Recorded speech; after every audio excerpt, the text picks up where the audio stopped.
وفاقی وزیر خزانہ اسحاق ڈار کا کہنا ہے کہ ہمیں ایکسپورٹس بڑھانا ہوگی، بیرونی قرضوں پر مزید انحصار نہیں کر سکتے۔ ہم سوشل سیکورٹی کے لیے جتنا خرچ کر سکتے ہیں ہمیں کرنا چاہیے۔ وزیر خزانہ اسحاق ڈار نے کہا کہ کورونا وبا کی وجہ سے بہت سے ملکوں نے ٹیکس ریٹ میں اضافہ کیا، ہمارے پاس بھی tax to G D P rate بڑھانے کے علاوہ کوئی دوسرا راستہ نہیں۔ انہوں نے کہا کہ میں ایف بی آر کے ٹریک اینڈ ٹریس سسٹم کی مکمل حمایت کرتا ہوں۔ بعض صنعتی شعبوں میں ٹیکس کی رپورٹنگ کا ایشو بھی ہے۔ پاکستان کو ٹیکسوں کا دائرہ کار بڑھانے کی ضرورت ہے۔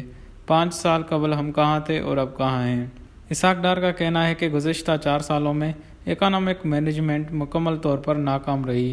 میں بہت عرصے سے چارٹر آف اکانومی کا کہہ رہا ہوں، 4 سالوں میں قرضے 30 سے 54 کھرب تک پہنچ گئے۔